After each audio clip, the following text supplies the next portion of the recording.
चलो तो शुरू करते हैं। सबसे पहले हम क्वेश्चन नंबर 1।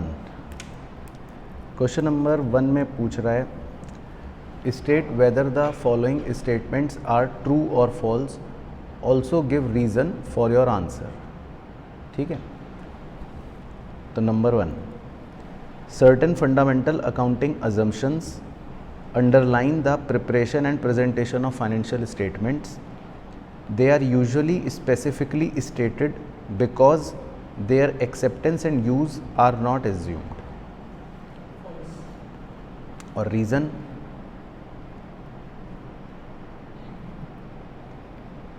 रीज़न है ये, हाँ बिल्कुल, ये जो सेकेंड लाइन में लिखा है कि they are usually specifically stated because their acceptance and use are not assume, तो ये उसने गलत लैंग्वेज दे रखी है, क्योंकि जबकि हम ये मानते हैं कि दे आर एज्यूम्ड, और हम स्टेट तभी करते हैं अपने अकाउंटिंग अजम्पशंस को जब वो फॉलो ना हो रहे हों, है ना। तो ये बेसिकली AS 1 का बेसिकली हमारा क्वेश्चन का पॉइंट था। ठीक है ना, तो स्टेटमेंट फॉल्स हो गया, तो डिस्क्लोजर तभी करा जाता है जब वो फॉलो नहीं हो रहे होते। ठीक है, second, if fundamental accounting assumptions are not followed in presentation and preparation of financial statement, a specific disclosure is not required. दिखाना पड़ेगा, है ना, तो बिल्कुल सही। तो ये स्टेटमेंट फॉल्स हो गया, क्योंकि अगर अकाउंटिंग अजम्पशन फॉलो नहीं हो रहे होते तो फिर हमें डिस्क्लोज करना पड़ता है। ये भी AS 1 का मतलब स्टेटमेंट हो गया। उसके बाद थर्ड में लिखा है ऑल सिग्निफिकेंट अकाउंटिंग पॉलिसीज़, जितनी भी अकाउंटिंग पॉलिसीज़ हैं significant adopted in the preparation and presentation of financial statement should form part of the financial statements. मतलब जितनी भी हम अकाउंटिंग पॉलिसीज़ जो सिग्निफिकेंट है, इम्पॉर्टेंट है, वो भी हमारे फाइनेंशियल स्टेटमेंट का एक पार्ट मानी जाती हैं या होंगी, होनी चाहिए, ट्रू है ना, और होती भी हैं। तो ये हम मतलब AS 1 में भी पढ़ते हैं कि अगर कोई हम पॉलिसी फॉलो कर रहे हैं सिग्निफिकेंट, तो हम उन सब पॉलिसियों को भी फाइनेंशियल स्टेटमेंट्स में डिस्क्लोज करते हैं, वो भी एक पार्ट होते हैं फाइनेंशियल स्टेटमेंट का, है ना, नोट्स टू अकाउंट्स के अंदर। उसके बाद fourth, any change in an accounting policy which has a material effect should be disclosed. ठीक है, यहाँ तक तो where the amount by which any item in the financial statement is affected by such a change is not ascertainable wholly or in part, the fact need not to be indicated. करना पड़ेगा। तो ये हमने लिखा था एक statement कि अगर हम अमाउंट असर्टेन नहीं कर सकते तो फिर ये फैक्ट हमें डिस्क्लोज करना पड़ेगा। तो वो कह रहा है कि नहीं करना पड़ेगा, तो वो ये गलत कह रहा है, बिल्कुल सही। चलो फिर है क्वेश्चन नंबर 2। क्वेश्चन नंबर 2 में कह रहा है with reference to AS 10 revised, AS 10 के रिस्पेक्ट में classify the items under the following heads. तो उसने हमें 3 हेड्स दे रखे हैं। Head number 1 purchase price of PPE, head number 2 directly attributable cost of PPE, और head number 3 cost not included in determining the amount of PPE। तो मतलब हमें नीचे दिए हुए आइटम्स में से ये पहचानना है कि परचेज प्राइस में क्या जुड़ेगा, उसे हम 1 बोलेंगे, या फिर कॉस्ट से डायरेक्टली एट्रीब्यूटेबल जिसको कहा जा सकता है उसको नंबर 2 बोलेंगे, और जो कॉस्ट नहीं होगी उसको नंबर 3 बोलेंगे। तो ये हमें पहचानना है। तो अब आइटम्स देखते हैं। पहला आइटम है import duties and non refundable purchase tax. तो ये क्या होगा? तो ये तो कॉस्ट ही है, मतलब एक तरह से ये जो है ये परचेज प्राइस ही है इनफैक्ट, हाँ फर्स्ट, क्योंकि परचेज प्राइस के अंदर आता है, मतलब परचेज प्राइस ऑफ PPE में हम क्या मानते हैं कि भाई जो भी आप खरीदते समय अगर टैक्स दे रहे हो, ड्यूटीज़ पे कर रहे हो, तो that is price only, purchase price only. तो ये मतलब हमारा आइटम जो हो गया ये हेड 1 में आ जाएगा, हेड 1। अब दूसरा लिखा है initial delivery and handling cost.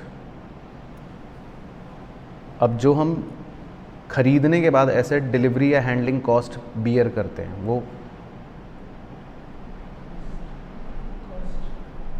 तो कौन सा हेड? नहीं, ये 2, ये है directly attributable cost of PP. मतलब इसको हम परचेज प्राइस तो नहीं कह सकते ना, क्योंकि हम तो खरीद के सामान दुकानदार को पैसे दे दिए। अब उसके बाद उसकी हैंडलिंग, डिलीवरी चार्जेस, वो खरीदने के आगे के खर्चे हैं, लेकिन वो पीपीई की कॉस्ट में ज़रूर जुड़ेंगे, तो इसको हम कहेंगे head 2। Third, initial operating losses such as those incurred while demand for the output of an item builds up. अब कह रहा है कि हमने जो मशीन कोई ख़रीदी होगी, अब उससे हम कुछ प्रोडक्ट बना रहे हैं, आइटम बना रहे हैं। अब जब तक उस प्रोडक्ट की डिमांड होगी, बाज़ार में वो बिकेगा, तब तक हमारे कुछ शुरुआती दौर में लॉसेस हो गए, ऑपरेटिंग लॉसेस हो गए। तो ये क्या होंगे?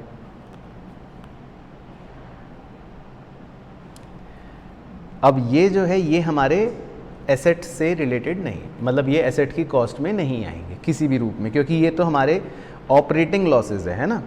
तो ऑपरेटिंग लॉसेस का एसेट्स की कॉस्ट में आने का कोई लॉजिक नहीं है। तो ये हम कह सकते हैं कि ये बेसिकली कॉस्ट का पार्ट नहीं होंगे, ये तो इनफैक्ट अलग से एक पीएनएल में नुकसान की तरह चले जाएंगे।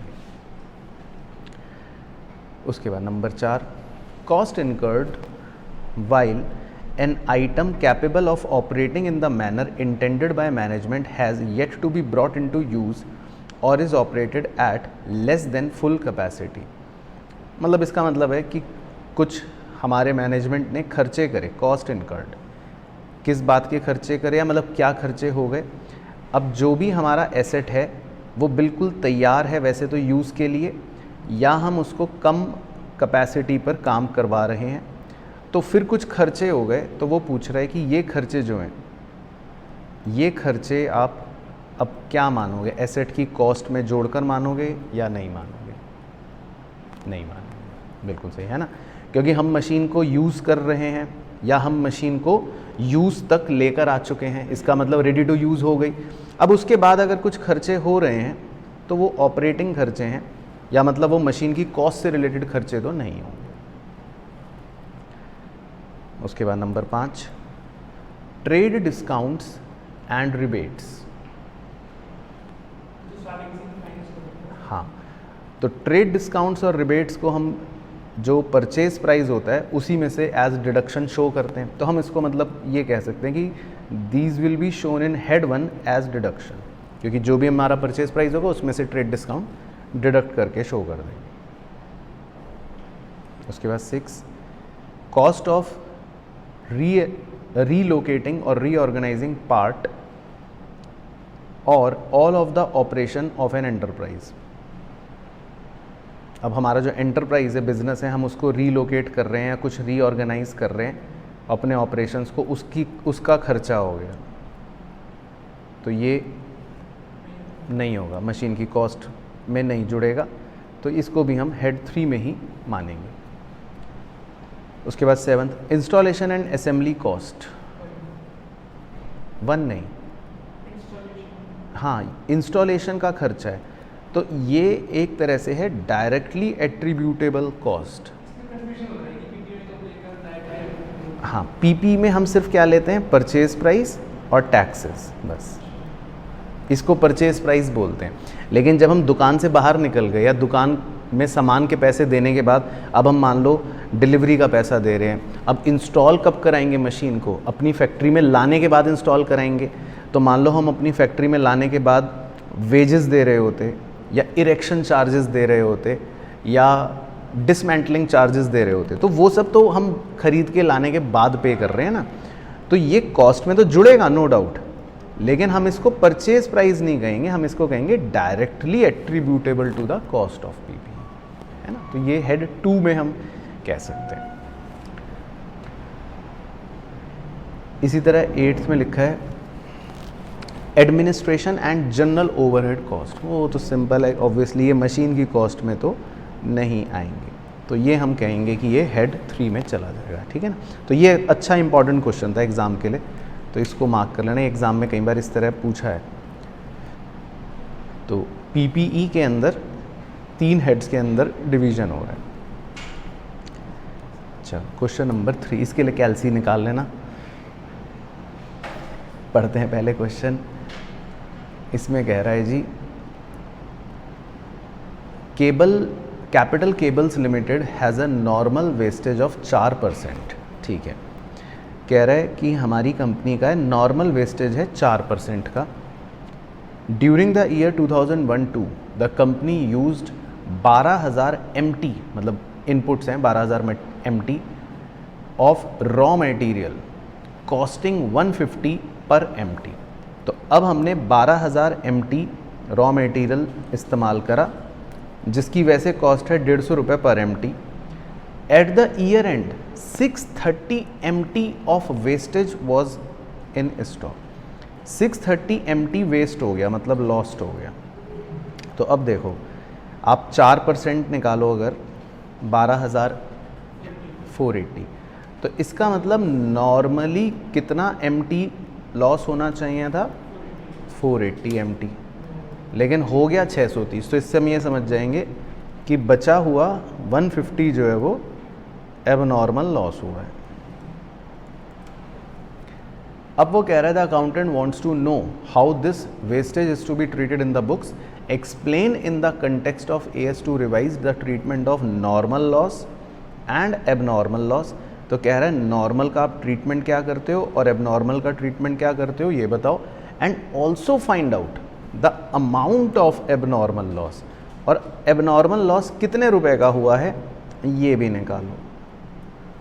तो निकालो, पहले एक बार ट्राई करो, फिर करते हैं डिस्कस। तो कितना आ रहा है एबनॉर्मल लॉस का? ठीक है, तो चेक कर लेते हैं।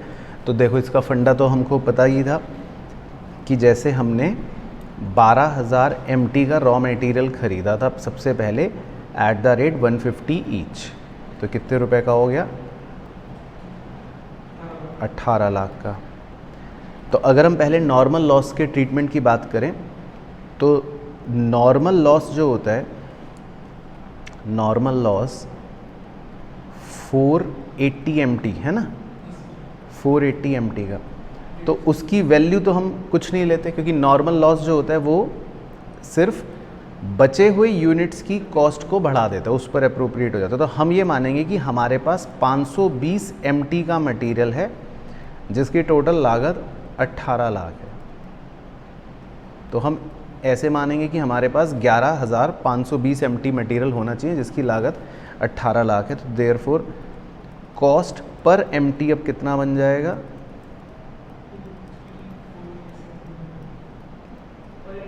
हाँ, पर MT 156.25। ठीक है, तो पहले तो हम नॉर्मल लॉस का ट्रीटमेंट ये शो कर देंगे कि भाई नॉर्मल लॉस जो होता है उसकी कोई वैल्यू नहीं होती, लेकिन वो बचे हुए यूनिट्स की कॉस्ट को बढ़ा देता है। तो अब हमारे कॉस्ट पर MT हो जाएगा 156.25। अब वो पूछ रहा था एबनॉर्मल लॉस की वैल्यू निकालो। तो एबनॉर्मल लॉस हमारे कितने यूनिट्स के हुए थे? 150 MT। तो 150 MT और 1 MT की कॉस्ट है 156.25, तो कितने रुपए का लॉस हो जाएगा? 23,437.5। तो हम कहेंगे कि हमारा एबनॉर्मल लॉस 23,437.5 का हो जाएगा। और एबनॉर्मल लॉस का ट्रीटमेंट बड़ा सिंपल है, हमें पता है कि इसको हम अपने P&L में डेबिट कर देंगे। बिल्कुल सही है ना। तो ये एक क्वेश्चन बढ़िया था, इसमें हमसे एबनॉर्मल लॉस निकालने को कहा और उसका ट्रीटमेंट का, तो ये उसका ट्रीटमेंट हो जाएगा। ठीक है, क्लियर? चलो, उसके बाद क्वेश्चन नंबर 4 देखते हैं। इसमें लिखा है mister Mehul gives the following information relating to items forming a part of inventory as on 31 March 2001। His factory produces product X. तो इसका मतलब है इसकी फैक्ट्री एक प्रोडक्ट एक्स बनाती है। तो ये हो गया finished goods using raw material ए। अब इस फिनिश्ड गुड्स के अंदर एक मटेरियल लगता है, इस रॉ मटेरियल का नाम है ए। आगे बढ़ते हैं। 3 केसेस हैं। नंबर 1, तो डायग्राम ऐसे ही बना लेता हूँ पहले। तो ये है हमारा फिनिश्ड गुड्स, इसका नाम है प्रोडक्ट एक्स, और इस प्रोडक्ट के अंदर एक छोटा सा रॉ मटेरियल लगता है जिसका नाम है ए। ये है रॉ मटेरियल। तो कह रहा है number 1, 600 units of raw material A purchased at 120। तो कह रहा है हमने 600 यूनिट्स रॉ मटेरियल के खरीदे थे 120 रुपए के भाव से। तो ये हो गई cost. Replacement cost of raw material A as on 31 March is 90, लेकिन अब इसकी रिप्लेसमेंट कॉस्ट है 90। ठीक है, सेकंड पढ़ लेते हैं, मतलब दूसरी कहानी है। 500 units of partly finished goods. Partly finished goods का मतलब एक तरह से होता है work in progress. In the process of producing X and cost incurred till date. तो 500 यूनिट्स का हमारे पास वर्क इन प्रोग्रेस है जिसकी कॉस्ट है 260 रुपये। These units can be finished next year by incurring additional cost of 60 रुपये per unit. और इनको हम अगले साल कंप्लीट कर लेंगे और इनका एडिशनल कॉस्ट, मतलब इन पर हम 60 रुपये का एडिशनल खर्चा और करेंगे अगले साल। ठीक है, तो एडिशनल कॉस्ट हम अगले साल जो खर्चा करेंगे, तो ये मैं अभी आपको समझाऊंगा ये वाला पॉइंट। तो और third, 1500 units of finished goods and total cost incurred 320 per unit, और टोटल कॉस्ट है 320 रुपये पर यूनिट। तो ये हमारे फिनिश्ड गुड्स की कॉस्ट दे रखी है। अब देखो main cheese, expected selling price of the product x is 300 रुपये per unit. Determine how each item of inventory. तो हमारे इन्वेंट्री में बेसिकली 3 आइटम्स हैं। हमारे पास 600 यूनिट्स का रॉ मटेरियल है, 500 यूनिट्स का वर्क इन प्रोग्रेस है, और 1500 यूनिट्स का फिनिश्ड गुड्स है। तो कह रहे determine how each of the item of inventory will be valued as on 31 March 2001।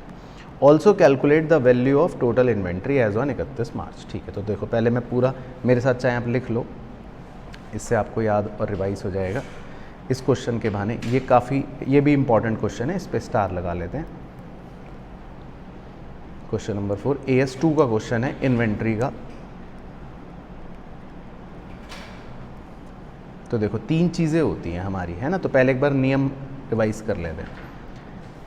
एक होते हैं फिनिश्ड गुड्स, तो ये आप मेरे साथ साथ लिखते रहो। फिनिश्ड गुड्स का रूल होता है क्या, इनको वैल्यू करने का, कॉस्ट और NRV which ever is lower, है ना। तो ये लिख लेते हैं तो थोड़ा रिवाइज हो जाएगा। Which ever is lower. WIP का रूल होता है, ये लिख लो, ये शायद आपको नहीं पता होएगा तो इसीलिए इस क्वेश्चन में सिखा दूंगा। तो WIP का रूल होता है कॉस्ट और NRV, लेकिन NRV में से हमें ना डिडक्ट करना पड़ता है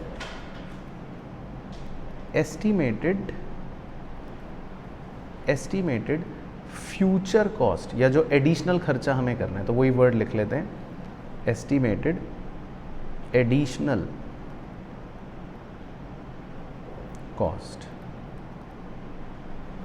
तो NRV में से हमें एस्टिमेटेड एडिशनल कॉस्ट डिडक्ट करनी होती है, और फिर दोनों में से वही विच एवर इज लोअर, ये होता है वर्क इन प्रोग्रेस को वैल्यू करना। और रॉ मटेरियल के लिए हमने नोट्स में बनाया था, अगर आपको याद हो, उसमें 2 केसेस थे। अगर फिनिश्ड गुड्स हायर वैल्यू पे बिक रहा है तो कोई टेंशन नहीं होती, लेकिन यहाँ पर अगर हम देखें तो हमारे फिनिश्ड गुड्स की कॉस्ट है 320, हाँ, लेकिन फिनिश्ड गुड्स की NRV जो है वो है 300, कम पे बिकेगा। तो ऐसे में हमने रॉ मटेरियल का, मतलब इस वाले केस में, कि जब फिनिश्ड गुड्स की कॉस्ट कम थी, मतलब सॉरी कॉस्ट ज़्यादा थी और NRV कम थी, तो ऐसे में क्या था इसका फॉर्मूला, हाँ, कॉस्ट और replacement cost which ever is lower. तो ये लिख ले आप, तो इससे रिवीजन भी हो जाएगा और ये इसका नियम है। तो हम अपने फिनिश्ड गुड्स को कॉस्ट और NRV which ever is lower पे करते हैं, WIP को कॉस्ट और NRV less estimated additional cost में से जो भी लोअर होगा उस पर करते हैं, और रॉ मटेरियल जब फिनिश्ड गुड्स कॉस्ट ज़्यादा हो और NRV कम, जो नोट्स में हमने लिखा था, तो हम कॉस्ट और replacement cost which ever is lower पे करते हैं। ठीक है, ये तो हो गया रूल। अब वो बना लेते हैं हम एक छोटा सा टैबुलर फॉर्मेट। तो हमारे पास रॉ मटेरियल है, WIP है और फिनिश्ड गुड्स है। रॉ मटेरियल है 600 यूनिट्स,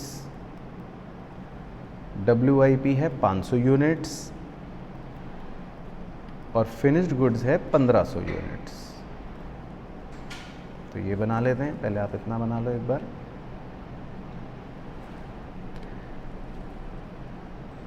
रूल हमने ऊपर लिख ही रखा है।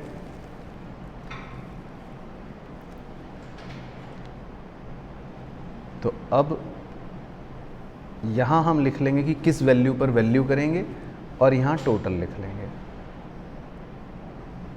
तो वो हम निकाल लेते हैं।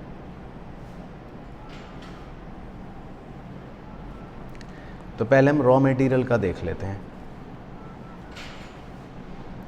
तो देखो, पहले हम रॉ मटेरियल का देखते हैं।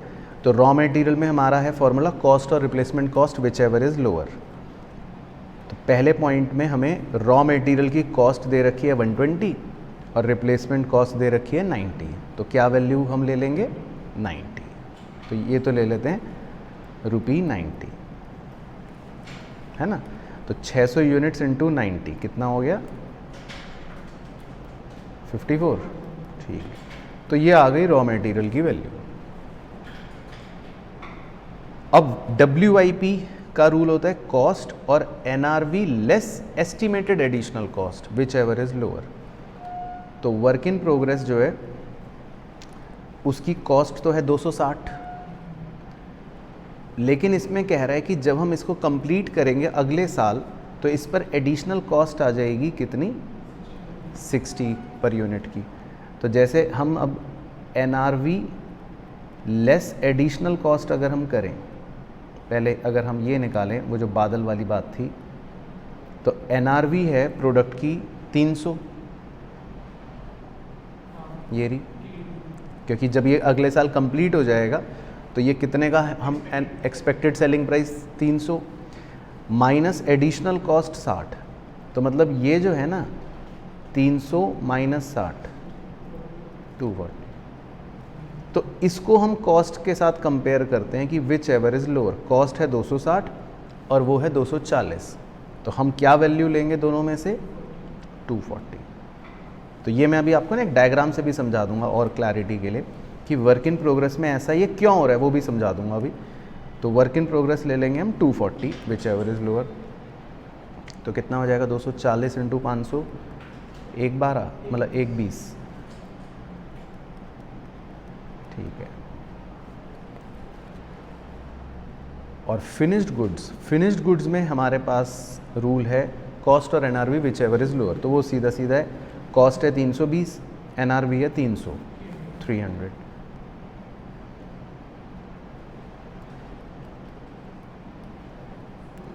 तो ये आ गया 4,50,000। तो उसने ये पूछा था कि हमारे पास टोटल इन्वेंट्री कितने रुपए का माल है वो बता दो। 624। तो ये आंसर लिख लेते हैं। तो ये बहुत ही बेहतरीन एग्जाम का क्वेश्चन है। वैल्यू ऑफ इन्वेंट्री भी निकालवाता है वो, और वो निकालने के लिए पूरा रूल लगा लेगा, मतलब AS2 पूरा रिवाइज हो जाता है इसमें, raw material, work in progress और फिनिश्ड गुड्स। ठीक है, बाकी मैं वर्क इन प्रोग्रेस का वो बताया तो एक बार क्या लॉजिक होता है। देखो, जैसे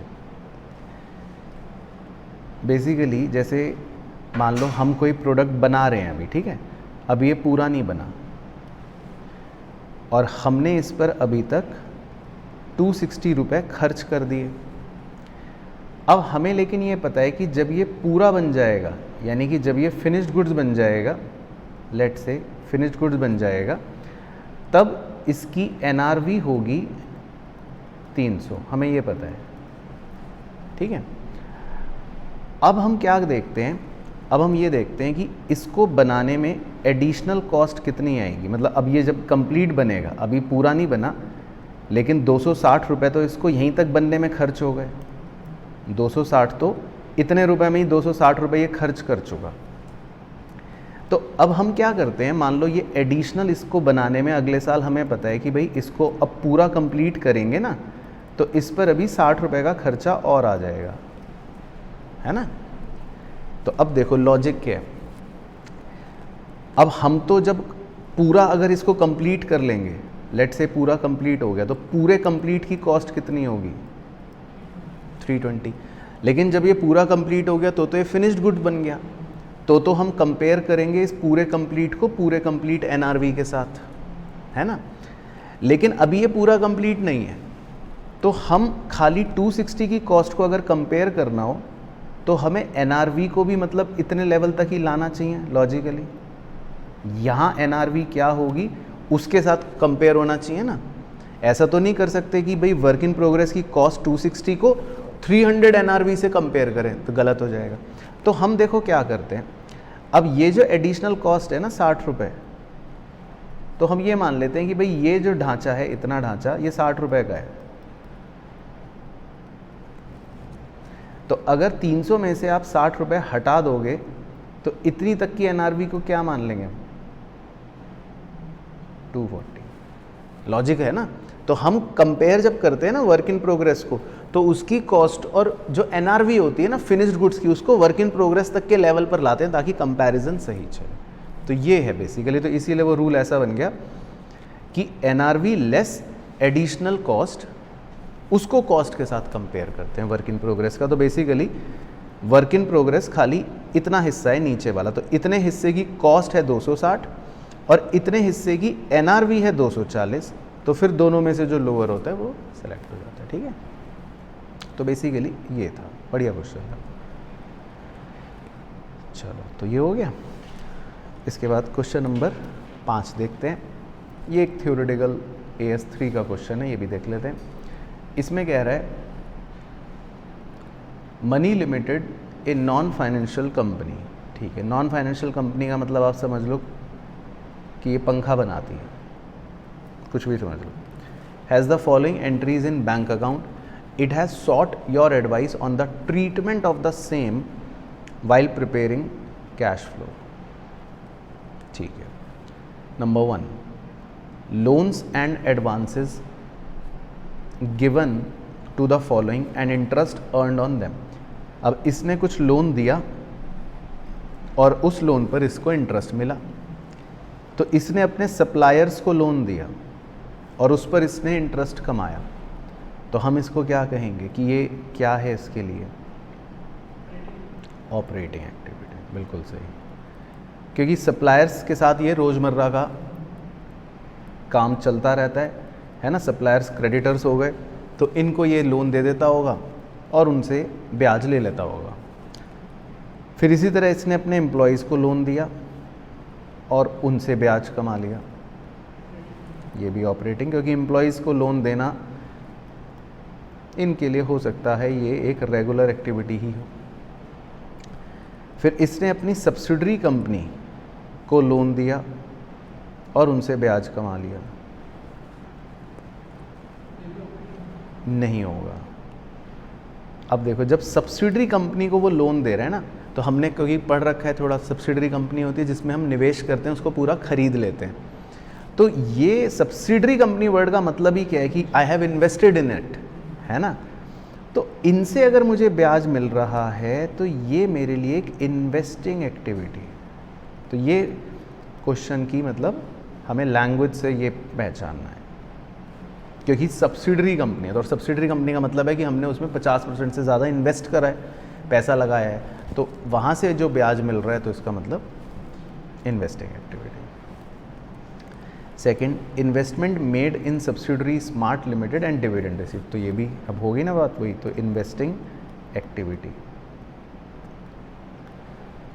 dividend paid for the year, financing activity, क्योंकि जब भी कोई कंपनी डिविडेंड पे करती है तो दैट मीन्स उसने पैसा उठाया है और अब वो अपने शेयर होल्डर को पैसा दे रही है, तो वो एक हमेशा फाइनेंसिंग एक्टिविटी होता है।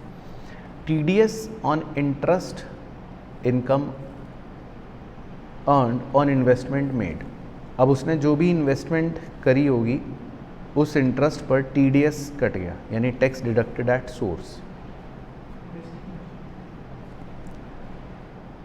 तो ये जो है ना, ये बेसिकली नो फ्लो है इन कैश फ्लो स्टेटमेंट, तो ये कोई एक्टिविटी में नहीं आएगा। अब TDS क्या होता है कि हम क्या करते हैं, मतलब TDS का कॉन्सेप्ट क्या होता है कि जो भी एम्प्लॉयर होता है, या एम्प्लॉयर तो नहीं बोलेंगे लेकिन मतलब इंटरेस्ट के अगर नज़रिए से बोले तो जैसे मान लो हमने कोई इन्वेस्टमेंट कर रखी है, जैसे मान लो ये हम है, ठीक है, और ये मान लेते हैं कोई बैंक है, पहले हम अपने नज़रिए से समझ लेते हैं। आपने बैंक में इन्वेस्ट करा लेट से 100 रुपये, ठीक है, अब आपका इंटरेस्ट बना 10 रुपये।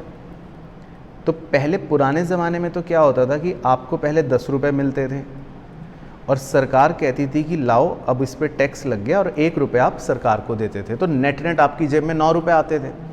लेकिन अब तो ये कॉन्सेप्ट हट चुका है, अब तो टैक्स आपको पता ही है।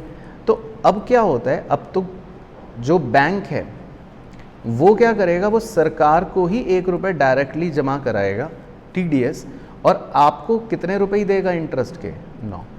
तो अब वो ये पूछ रहा है कि ये जो TDS है 1 रुपये, इसका आप क्या करोगे? कुछ नहीं करेंगे, क्योंकि हमें नहीं मिला ना, ये तो बैंक सरकार को दे देगा डायरेक्ट। हमें तो 9 रुपये जो मिले वो हमने ऊपर लिख ही लिया कि भाई इंटरेस्ट मिला, वो हमने ऊपर कर ही लिया कि देखो हमें इंटरेस्ट मिला, तो हमारी ऑपरेटिंग एक्टिविटी में आ गया या इन्वेस्टिंग एक्टिविटी में आ गया। लेकिन इस इंटरेस्ट पर जो ये 2 पॉइंट्स दे रखे हैं ना, उसने TDS कट रहा है, तो वो बेसिकली हम पे कोई प्रभाव नहीं पड़ेगा, ना तो हमें मिला ना हमें कुछ देना। तो ये दोनों पॉइंट्स को हम लिख देंगे कि no flow in cash flow statement, क्योंकि ये TDS है तो ये तो डिडक्टर सरकार को पे कर चुका होगा। चलो उसके बाद क्वेश्चन नंबर 6 देखते हैं। इसमें लिखा है ABC limited is installing a new plant at its production. तो ABC लिमिटेड जो है वो एक नया प्लांट शुरू कर रहा है अपनी प्रोडक्शन फैसिलिटी में। It has incurred these cost, और उसने ये कॉस्ट इनकर करी। तो चलो वैसे ही बताते रहो, ताकि ये बाद में यही पूछेगा कि क्या कैपिटलाइज करना है ना। तो कॉस्ट ऑफ द प्लांट, तो ये तो क्या करेंगे, कैपिटलाइज करेंगे। Initial delivery and handling cost,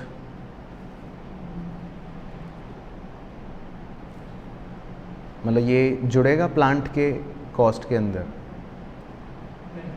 जुड़ेगा। ये डायरेक्टली एट्रीब्यूटेबल कॉस्ट है ना, पढ़ा था ना मैं, कैपिटलाइज कर देंगे तो ये इस कॉस्ट में ही जुड़ जाएगा, तो यानी ये भी कैपिटलाइज ही हो जाएगा।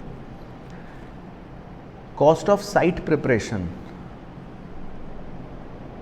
जैसे इसको बोलते हैं साइट प्रिपरेशन चार्जेस, ये भी डायरेक्टली एट्रीब्यूटेबल टू कॉस्ट है। Consultants used for the advice on acquisition of plant, आपने कुछ कंसल्टेंट्स हायर करे, उनसे सलाह मशवरा करा कि प्लांट कैसे एक्वायर करना, उन्होंने 7 लाख रुपए लिए, ये भी जुड़ेगा। प्रोफेशनल फीस लिखवाया था, है ना, ये भी कैपिटलाइज होगा, क्योंकि ये प्रोफेशनल फीस आप दे रहे हो।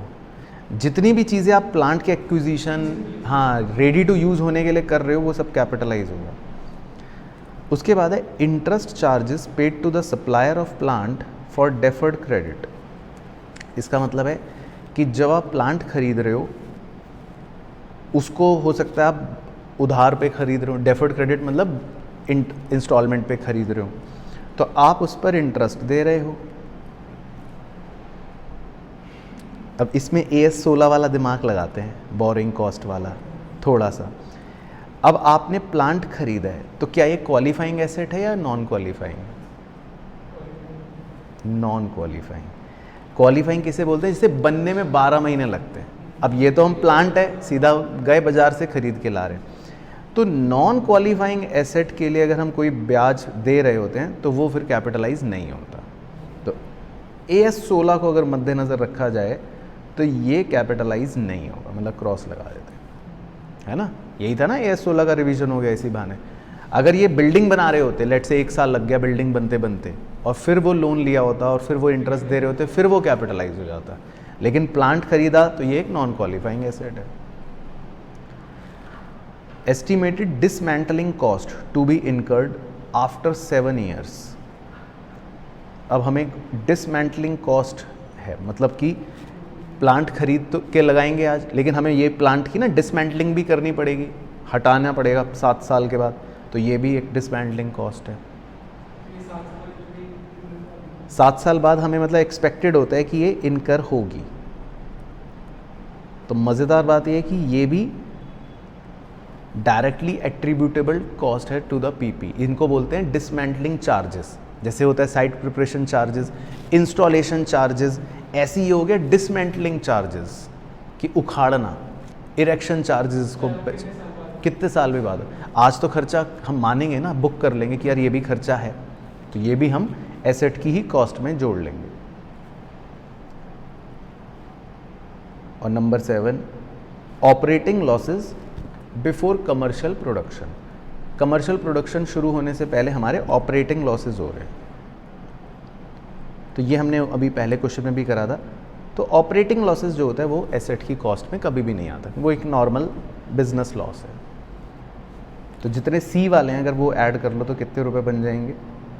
25, 2, 6, 7 और 3। 25, 2, 6, 7, 3,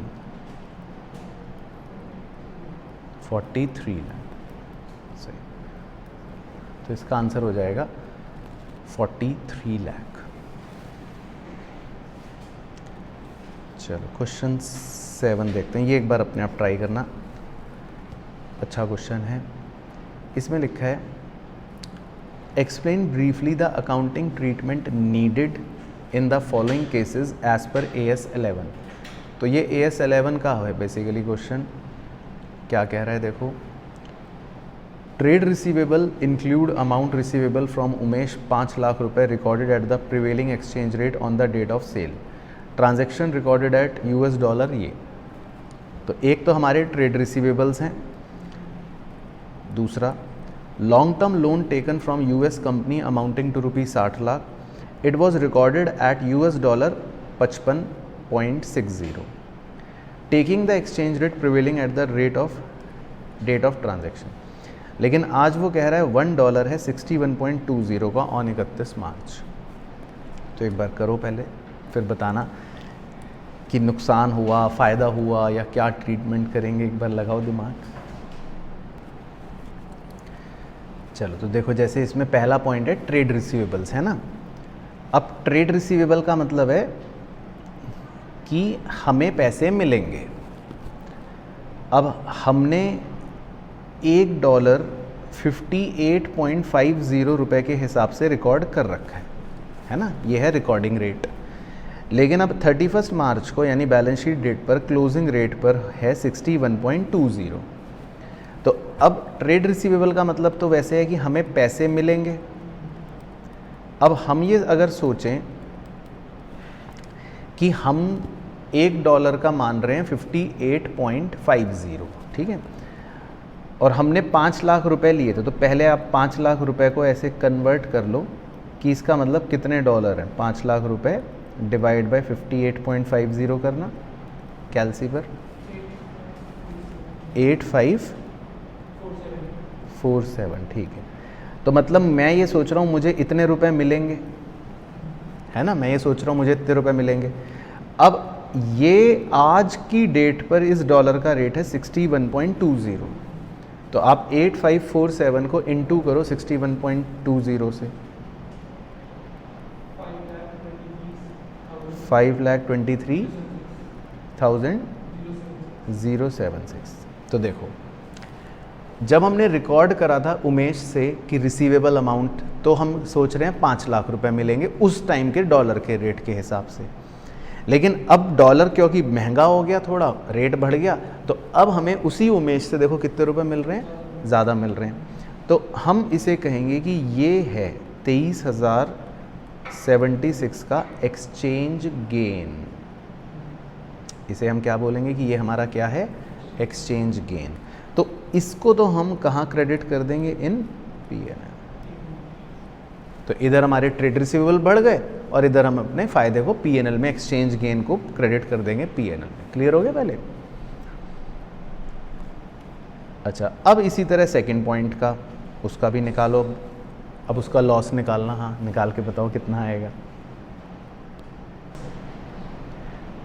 तो कितना आ रहा है, 6 लाख। ठीक है, तो यहाँ लिख देता हूँ क्योंकि लोन के पैसे हमें देने पड़ेंगे। तो लॉस आ रहा है 6,04,316। ठीक है ना? तो बिल्कुल सही। तो इसको, इस लॉस को अब हम क्या कर देंगे, क्योंकि ये भी एक्सचेंज लॉस है, तो या तो हम इसको डेबिट कर देंगे P&L में, मतलब एक ऑप्शन ये है, या हो सकता है अगर कंपनी ने पहले वो फॉरेन करेंसी वाला ट्रांसलेशन रिजर्व बना रखा होगा तो उसमें डेबिट कर सकते हैं। तो दोनों में से कुछ भी कर सकते हैं। तो मतलब ऐसा लिख सकते हैं कि या तो चार्ज टू P&L या फिर फॉरेन करेंसी ट्रांसलेशन रिजर्व जो है उस अकाउंट को भी कम कर सकते हैं। तो मतलब बेसिकली 2 पॉइंट्स है इसमें, एक हमारा एक्सचेंज गेन हो रहा है और दूसरे में हमारा एक्सचेंज लॉस हो रहा है। तो क्लियर हो गया वाला? क्वेश्चन नंबर 8, ये सिंपल थ्योरी है, एक बार पढ़ लेते हैं।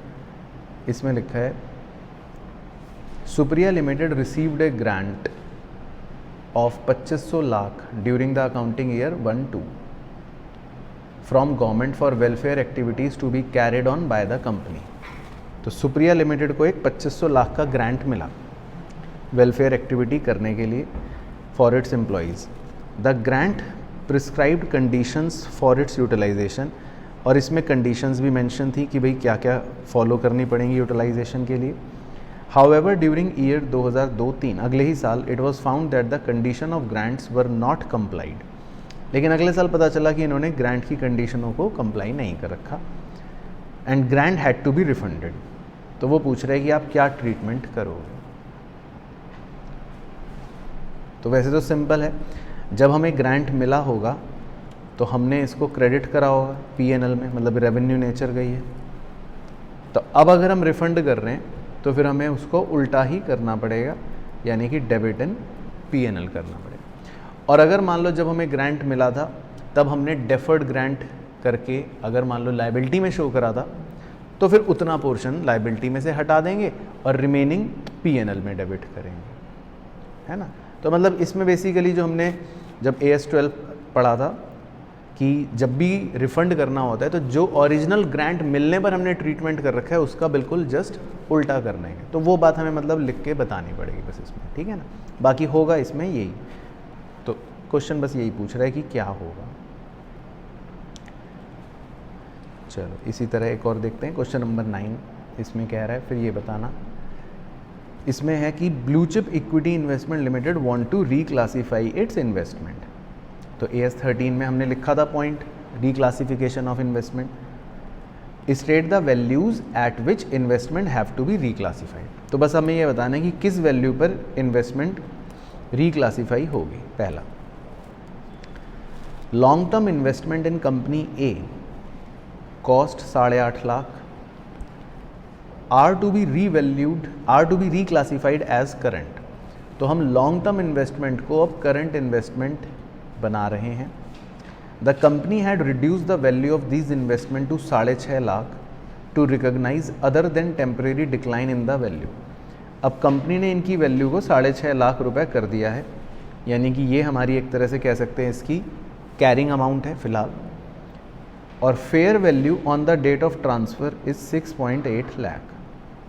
तो हमें बताना है कि हम इसको अब किस वैल्यू पर वैल्यू करेंगे। तो बताओ, 3 वैल्यूज़ हैं यहाँ पर, तो 3 में से एक तुक्का मारना है। एक है 8.5 लाख जो पहले ओरिजिनल कॉस्ट थी, फिर कंपनी ने इसको रिड्यूस करके 6.5 लाख कर लिया, और फेयर वैल्यू जो है वो है 6.8 लाख। तो हम किस पर वैल्यू करेंगे, क्योंकि अब ये करंट इन्वेस्टमेंट बन गई। तो करंट इन्वेस्टमेंट का वैसे क्या नियम है, मतलब कि जो भी फेयर वैल्यू है या जो भी कॉस्ट, मतलब जो भी आप कह लो NRV है या मार्केट प्राइस है, और जो उसकी कॉस्ट है, कॉस्ट मतलब कि जो बुक वैल्यू है जिस पर वो अभी है, विच एवर इज़ लोअर। तो 6.5 लाख और हम 6.8 इन दोनों को कंपेयर करेंगे बेसिकली। तो इन दोनों में अगर 6.5 लाख लोअर है तो हम वो कह रहे हैं, क्योंकि 8.5 लाख तो ऑब्वियसली हो ही गई नहीं, क्योंकि कंपनी ने खुद ही बोला है कि अब उसमें एक डिक्लाइन आया है और वो भी अदर देन टेम्परेरी, मतलब परमानेंट डिक्लाइन आया है। तो अब तो ये इन्वेस्टमेंट 6.5 लाख की ही मानी जाएगी। तो ये इसकी बन गई कॉस्ट 6.5 लाख और फेयर वैल्यू है 6.8। तो हम ऑब्वियसली 6.8 पर तो करेंगे नहीं क्योंकि वो हायर वैल्यू है। तो करंट इन्वेस्टमेंट हमेशा लोअर वैल्यू पर ही वैल्यू करेंगे। तो हम इसमें बस यही लिखेंगे कि 6.5 लाख पर वैल्यू करेंगे। अब ऐसी second, long term investment in company be costing 7 lakh is to be reclassified as current. The fair value on the date of transfer is 8 lakh, book value is 7 lakh. तो अब हम किस वैल्यू पर करेंगे? 7 लाख। और third, current investment in company C costing 10 lakh is to be reclassified as long term. इस बार current investment को लॉन्ग टर्म इन्वेस्टमेंट में रिक्लासीफाई करना है। The market value on date of transfer is 12 lakh. तो किस वैल्यू पर करेंगे? 10 लाख। तो इसमें भी क्योंकि कॉस्ट या market value which ever is lower, तो चाहे आप करंट से लॉन्ग टर्म में करो, लॉन्ग टर्म से करंट में करो, रूल वही रहता है। चलो, तो ये तो सिंपल था। इसके बाद क्वेश्चन नंबर 10, इसमें लगाते हैं दिमाग, क्या कह रहा है? From the following information of XYZ limited calculate cash and cash equivalent. हमें ये बताना है कि कैश और कैश इक्विवेलेंट्स कितने हैं। ठीक है, तो वो करते रहते हैं, देखते हैं। As on 31 March 2002 as per AS3 balance as per the bank statement. तो यानी कि जो बैंक स्टेटमेंट है उसमें बैलेंस दे रखा है 25,000। ठीक है, तो ये तो बैलेंस है ही है। Check issued but not presented in the bank, लेकिन हमने 15,000 के चेक इशू कर रखे हैं, मतलब दे रखे हैं किसी को, पर वो अभी तक बैंक में प्रेजेंट नहीं हुए। तो इसका मतलब जो ऊपर 25,000 बैंक के स्टेटमेंट में आ रहा है बैलेंस, अभी उसमें से 15,000 तो डिडक्ट नहीं हुआ होगा, क्योंकि याद है चेक इशूड का मतलब है कि हमने तो कैश बुक कम कर ली होगी, लेकिन बैंक ने अभी तक पे नहीं करा, तो बैंक में वो अभी तक पैसा डिडक्ट नहीं हुआ होगा। तो अब हम इस 15,000 को 25 में से डिडक्ट ही कर देंगे, तो हम ये मानेंगे कि हमारे बैंक में अभी 10,000 ही होने चाहिए।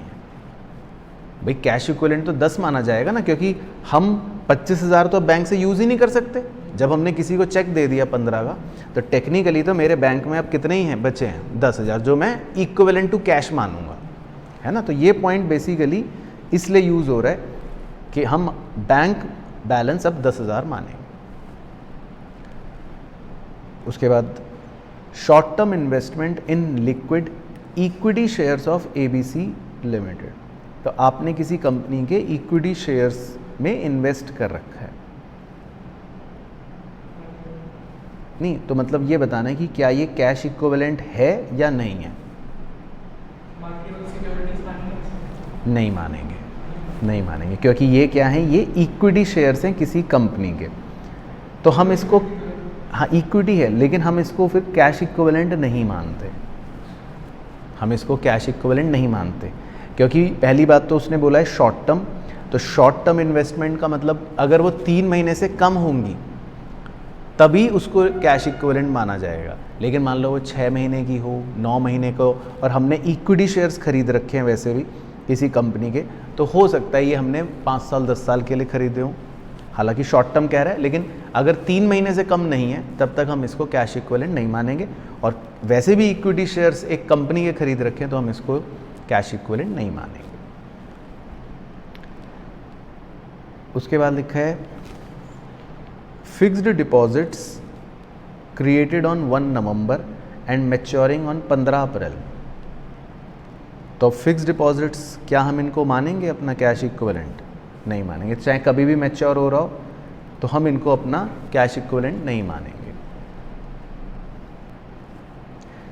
फिर इसके बाद अगला आइटम देखो, short term investment in highly liquid sovereign debt mutual fund on 1 मार्च। अब इसके ब्रैकेट में लिखा है having maturity period of less than 3 months. तो ये कैश इक्विवेलेंट मानेंगे, क्योंकि हाईली लिक्विड बोल रहा है, 3 महीने से कम की मैच्योरिटी बोल रहा है, और हमने 1 मार्च को करा है, 3 महीने के अंदर अंदर पैसा मिल जाएगा, तो ये कैश इक्विवेलेंट हो जाएगा। उसके बाद bank balance in foreign currency account in India. अब हमारा कुछ बैंक बैलेंस फॉरेन करेंसी में भी पड़ा हुआ है $1000, और ब्रैकेट में लिखा है conversion rate on the day of deposit, जिस दिन डिपॉजिट करा उस दिन था 69 रुपये पर डॉलर, और ऑन 31 मार्च मतलब आज क्लोजिंग डे 70 रुपये पर डॉलर। तो हम तो 70 रुपये के हिसाब से ही मानेंगे, क्योंकि आज 31 मार्च वाले दिन ही हम कैश इक्विवेलेंट कैलकुलेट कर रहे हैं। तो $1000 इंटू 70 रुपये कितना हो गया? 70,000। तो कैश इक्विवेलेंट निकाल लेते हैं, कितना आ जाएगा? 10,000 और 1,00,000 और 70,000, ये 3 जोड़ने हैं, 180।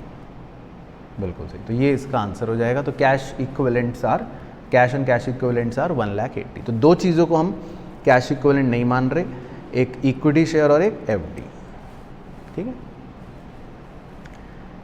चलो उसके बाद है क्वेश्चन नंबर 11, ये आप ट्राई करो, इस पर अभी मैंने सिखाया था AS2 का, अच्छा क्वेश्चन है, ये भी इम्पॉर्टेंट है एग्ज़ाम के लिए। ये वाला पढ़ते हैं।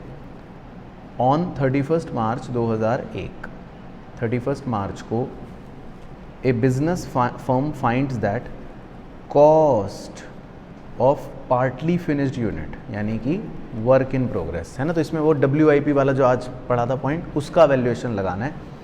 ऑन दैट डेट इज़ 530, ठीक है। तो वैल्यू कॉस्ट है WIP की 530।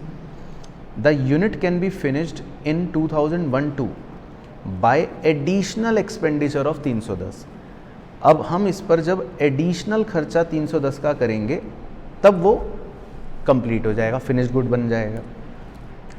बाकी कह रहा था finished good can be sold for ₹750 subject to the payment of 4% brokerage, ठीक है। कह रहा है आप इस फिनिश्ड गुड्स को 750 रुपये में बेच सकते हो, लेकिन सब्जेक्ट टू 4% ब्रोकरेज। तो यानी आप इससे NRV निकाल सकते हो, कितनी आएगी? 720, ठीक है। 4% मतलब कितना आ रहा है? 30 रुपये है, ठीक है, 720। तो वो कह रहा है the firm seeks your advice on the amount regarding कि अनफिनिश्ड यूनिट को किस वैल्यू पर वैल्यू करे, और assume that the partly finished unit can not be sold in semi finished form and its NRV 0 without processing it further. तो ये assumption हम वैसे भी मानते हैं, वो ये कहना चाह रहा है कि जो आपका सेमी फिनिश्ड प्रोडक्ट है ना, वो बिक नहीं सकता अकेले, और आप सोचो कि मैं इसको बेच दूंगा तो ऐसा नहीं हो सकता, उसकी NRV 0 रहेगी, वो कंप्लीट होकर ही बिकेगा, ये बता रहा है। तो ये एक एजम्पशन मतलब हम वैसे भी मानते ही हैं, तो खैर इससे कोई फ़र्क नहीं पड़ेगा।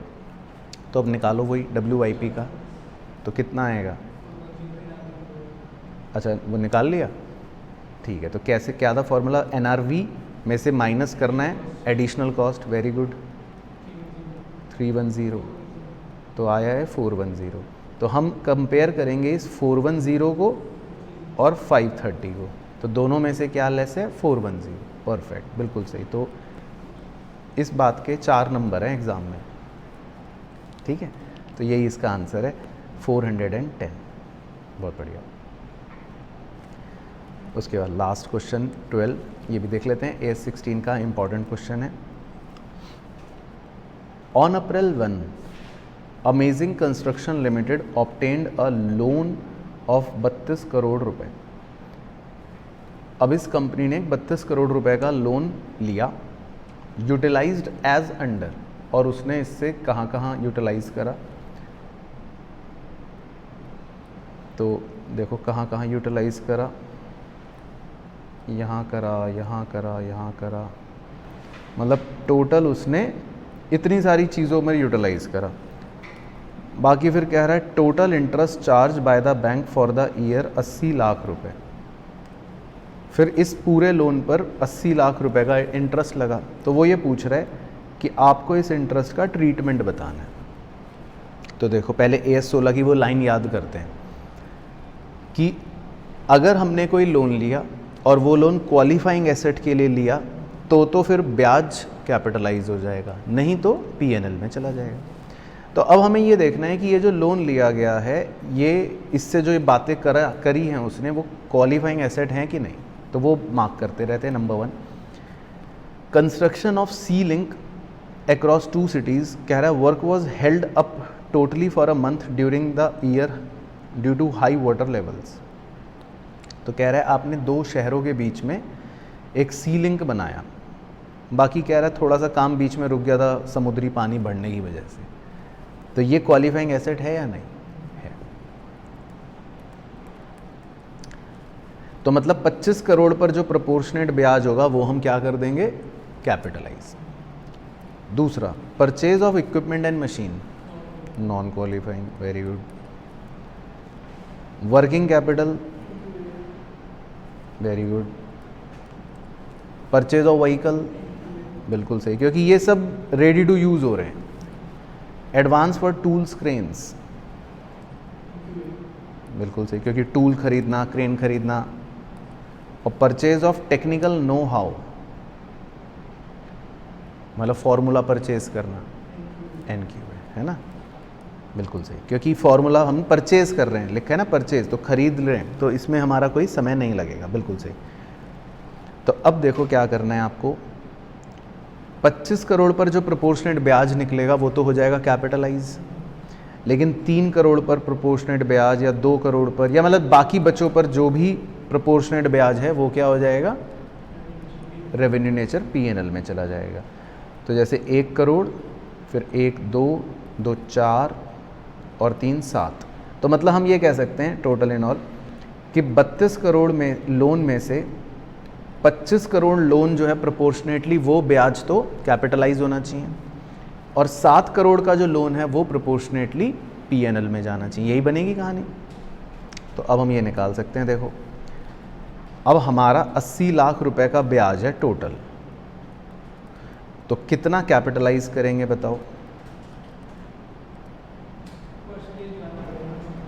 वो भी ज़रूरत नहीं है, सीधा फ्रैक्शन बना लो, और क्या है ना भाई। 25 करोड़ प्रोपोर्शनेटली 25 करोड़ हमने यूज़ करा है क्वालिफाइंग के लिए, 7 करोड़ यूज़ करा है नॉन क्वालिफाइंग के लिए, टोटल 32 करोड़ में से तो 62,50,000, तो इतना हम कर देंगे कैपिटलाइज और 1750 हम कर देंगे P&L में डेबिट। बस तो ये बताना पड़ेगा AS 16 में कि इतना ब्याज हमारा हो जाएगा कैपिटलाइज और 17,50,000 हमारा ब्याज हो जाएगा P&L में डेबिट। ठीक है, तो समझ आया ना। तो बेसिकली इसमें AS 16 का वो है एप्लीकेशन। ठीक है ना, बाकी एक बार आंसर्स जो है ना वो देख लेना, बाकी इसके थ्योरी क्वेश्चन जो है वो भी एक बार रीड कर लेना, गो थ्रू, वो थ्योरी है बेसिक। बाकी एग्ज़ाम के लिए कैसे प्रेजेंट करना है ना, तो वो यहाँ से एक बार गो थ्रू कर लेना। जैसे ये पहला थ्योरी क्वेश्चन था, है ना, सेकंड जिसमें वो हेड्स पूछ रहा था, है ना, वो हमने करा। थर्ड में तो चलो वैल्यू निकालनी थी, वो हमारी निकल गई थी। फोर्थ में भी देखो वो उसने पूछा था ना कि वैल्यू निकालो, वो निकल गया था। फिफ्थ में ट्रीटमेंट्स पूछ रहा था, सिक्स्थ में उसने कॉस्ट निकलवाई थी। तो प्रेजेंटेशन आप एक बार यहाँ से आंसर से गो थ्रू कर लेना कि क्या करना है। सेवन्थ में देखो उसने जो एक्सचेंज हमने निकाला था, देखो निकाला था ना, गेन निकाला था और एक्सचेंज लॉस निकाला था। तो ये है बेसिकली। एट्थ तो थ्योरी था, नाइन्थ थ्योरी था। टेंथ में देखो वो हमने कैश एंड कैश इक्विवेलेंट निकाला था, तो ये प्रेजेंटेशन हो गई। 11th में देखो वही NRV करके लोअर ऑफ कॉस्ट और NRV 410 वो हो गया। और 12th में जो अभी अभी निकाला हमने, तो ये देखो 62,50,000 कैपिटलाइज हो गया और 17,50,000 हमारा चार्ज टू P&L हो गया। ठीक है ना, तो बस ये तो समझ आ गए सारा। चल डन, छुट्टी। बस यही करने थे सारे क्वेश्चन, तो कंप्लीट हो गया पूरा कंप्लीट हो गया। डन।